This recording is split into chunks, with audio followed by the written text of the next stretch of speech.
Coming up, flying the Nextant 400 XTI, it's a BeechJet on steroids. It was just an incredible sight of Mother Nature like I've never seen.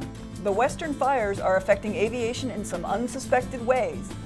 AOPA joins the fight for veterans' benefits. And talking about the weather, something new from the Air Safety Institute. AOPA Live this week begins in just a moment. Experience the thrill from closer than ever before when the world's fastest motorsports series takes to the sky. The Red Bull Air Race World Championship returns to Texas Motor Speedway, September 26th and 27th. Tickets now on sale.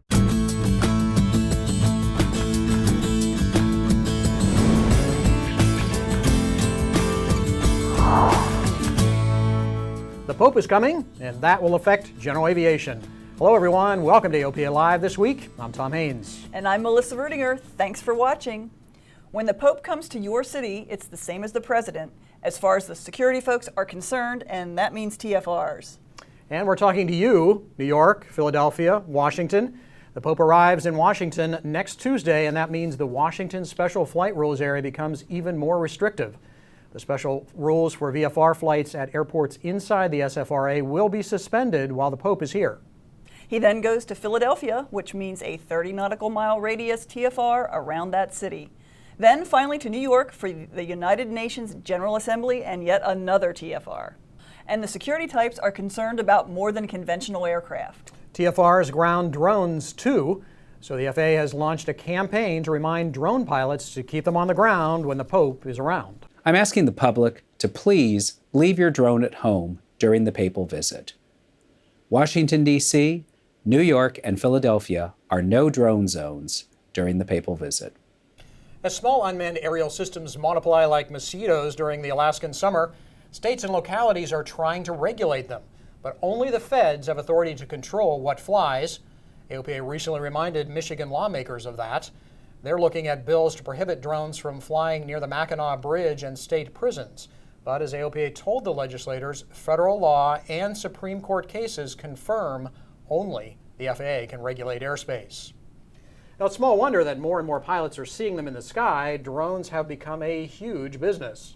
The Consumer Electronics Association says that this year, 700,000 drones will be sold in the United States alone, and that spells crowded skies and a growing risk. But there are ways to fix that. As Jim Moore learned at the International Drone Conference and Exhibition in Las Vegas, smartphones and educated operators will both play a critical role keeping drones safely separated from the rest of us. They're calling 2015 the year of the drone and calling this the largest drone convention in the world to date. An industry has sprung to life seemingly overnight, and most of it is represented here. You can find everything you need to get up and running and legal with a drone photography business of your own. Many AOPA members have done just that already, and like the rest of us, they're worried that it's only a matter of time before one of these tiny aircraft causes an accident that will have terrible consequences for everybody. Drones that are actually flying here are safely tucked away in cages like the one behind me. But what about their free-range cousins? How do we keep them separated from manned aircraft and prevent a tragedy? There are answers to that question here also. We built a software platform that really enables safe drone operations, especially with the general aviation community. Any aircraft within radar coverage we can see, and any aircraft that has ADS-B capability is actively transmitting on our device as well. Safety is a selling point here, and Botlink is not alone building a business around keeping drones safely separated. Hot on their heels, Nevada Dynamics, a startup launched by University of Nevada grads who came up with a retrofit for existing as well as future consumer drones. They're building a small cellular connection that can be mounted outside or inside existing models. It has an accessory bay, and what that does is it allows us to plug in this small unit directly on here, mounted in these screws, barely noticeable to the flight time, and allow these drones to intelligently communicate with you over the internet and allow the actual operator and user to see real-time TFRs and no-fly zones. This system will alert an operator about fresh flight restrictions even as they work to gather the footage that has propelled drones to the forefront of the cinematographer's toolkit.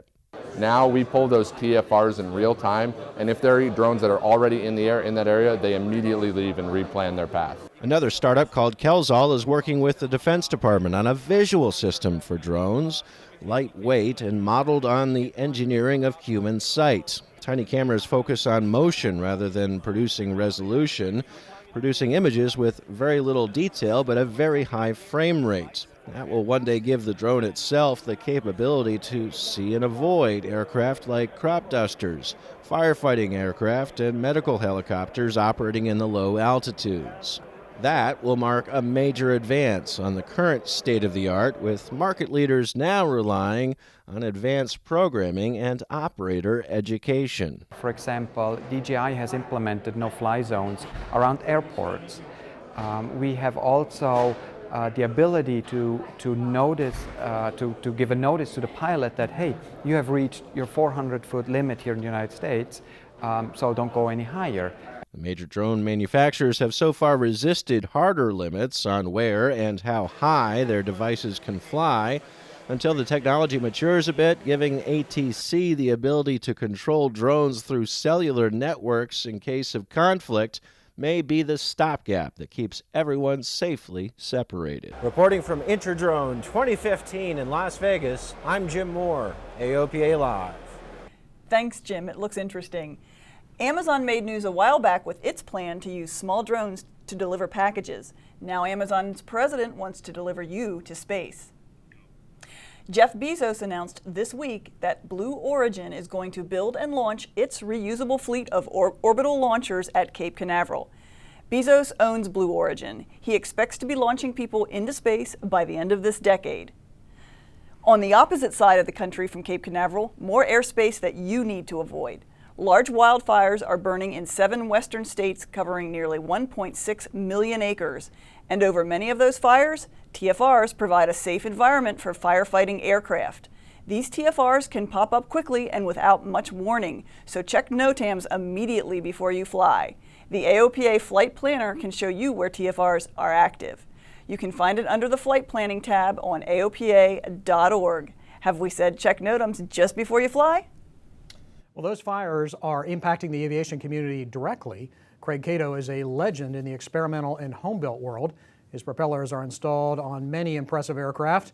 Right now, he is thankful to be alive after wildfires gutted his home. The outreach to the community, especially the aviation community, the RVs, the canard groups, SARL Racing, they posts, and from what I understand, some of them even created some accounts to do a little fundraising for our family. But we had guys showing up who say, hey, I got an RV-10 and I'm at the other airport, never met you, but here's some shirts, and it was just pretty it's heartwarming to. Craig says he was surprised to see his children grabbing some of his early propellers to save. He says they took those out even before things like high school letter jackets and photo albums. Craig and his family are staying in travel trailers behind their shop at the airport. Man, that was some spectacular video, wasn't it? It really was. It's nice that they have such an outpouring. Yep. We hope that you're saving the date of September 26th. That Saturday is the AOPA fly-in to Colorado Springs. And something you might want to do if you arrive early or stay a bit later is visit the Air Force Academy. The Academy grounds were reopened to visitors earlier this year. And big grounds they are. They excavated part of this mountain to build them. Highlights include a visit to the Cadet Chapel. This iconic building is built from aluminum, glass, and steel, and there are architectural touches everywhere that suggest aircraft and flight. The main Protestant chapel seats 1,200, and there are smaller Catholic and Jewish chapels. An All Faiths room was added in 1999. Outside is the Honor Court with bronze statues and aircraft memorials from numerous groups. The only B-52 credited with a MiG shootdown is here. The Visitor Center is open every day from 9 to 5. You do need a government-issued ID to get into the Academy ground. Coming up after the break, AOPA joins in the fight for veterans' benefits. A brand new weather course from the Air Safety Institute. And flying the Nextant 400 XTI. AOPA Live this week continues in a moment. From your first skyward glance, the dream of flight compelled you. and from your first glimpse of a Cirrus, you realized that dream had a name. Cirrus Aircraft. Go where you've never been before. Welcome back. You're watching AOPA Live this week. We've seen the benefits of remanufacturing with smaller GA airplanes. The reimagined 152, a perfect example. What about bigger airplanes, though? I had a chance to fly the Nextant 400 XTI. It's the remanufactured version of the BeechJet and Hawker 400.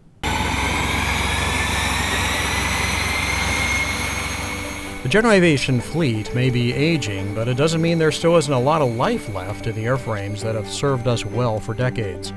Leading the charge at the upper end of the GA spectrum, Nextant Aerospace.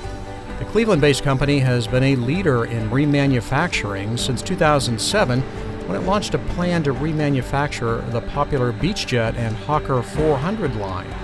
The result? The Nextant 400 XTI. Make no mistake, though, remanufacturing does not mean just new paint and interior and an overhauled engine.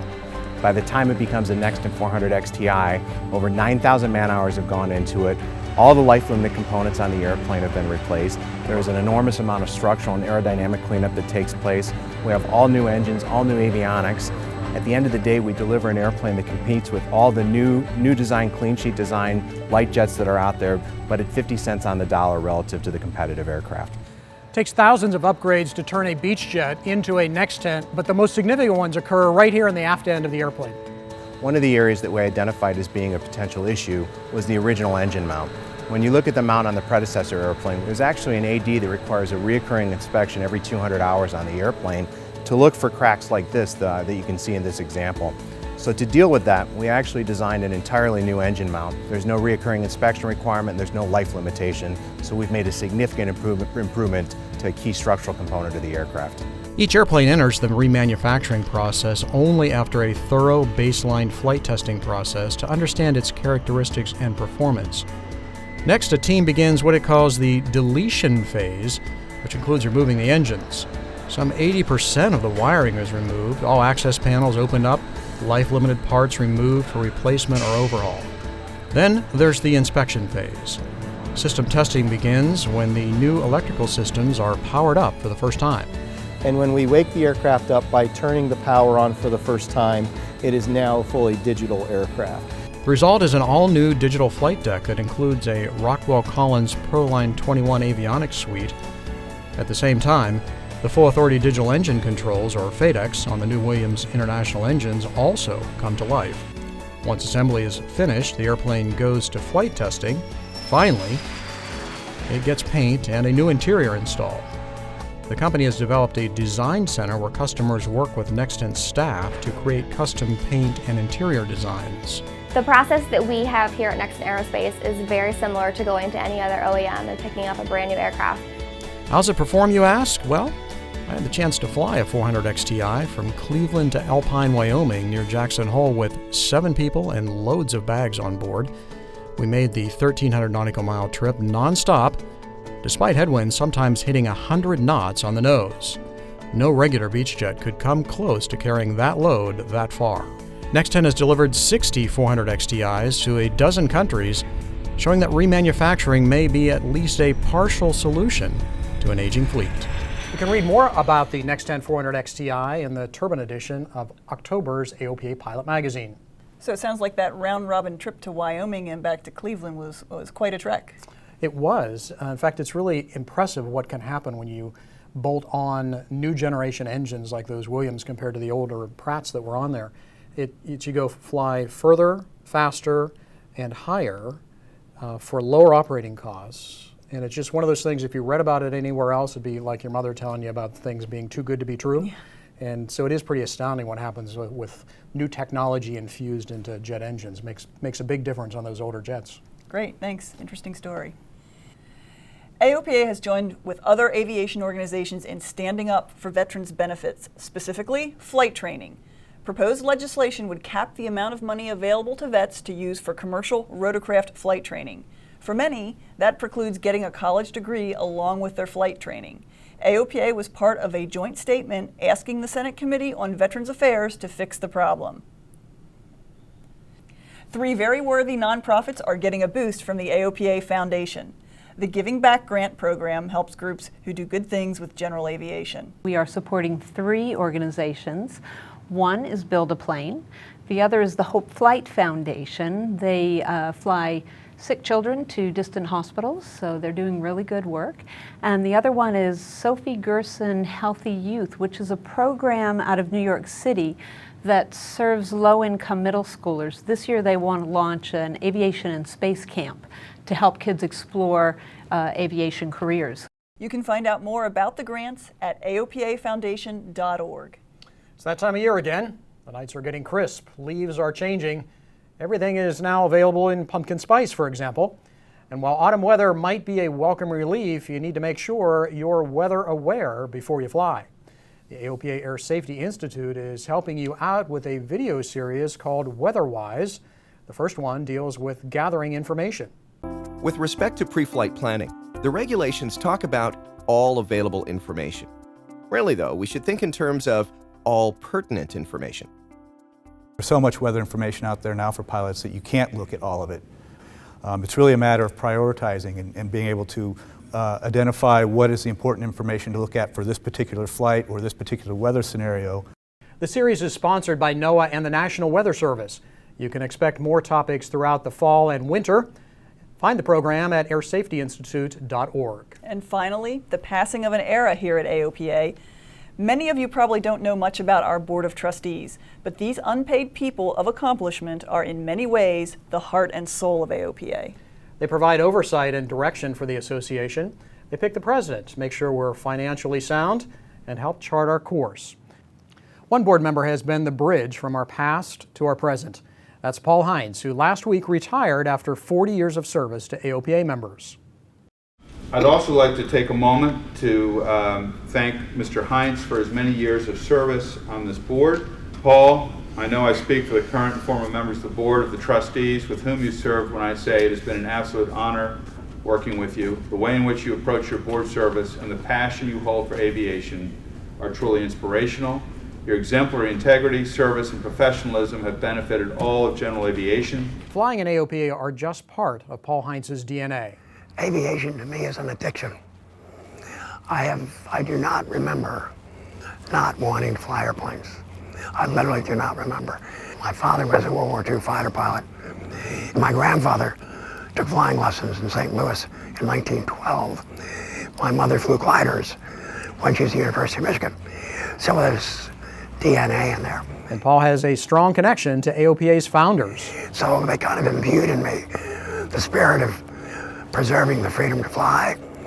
So it's deeply embedded in me. I went to Bethesda Chevy Chase High School in the mid-50s.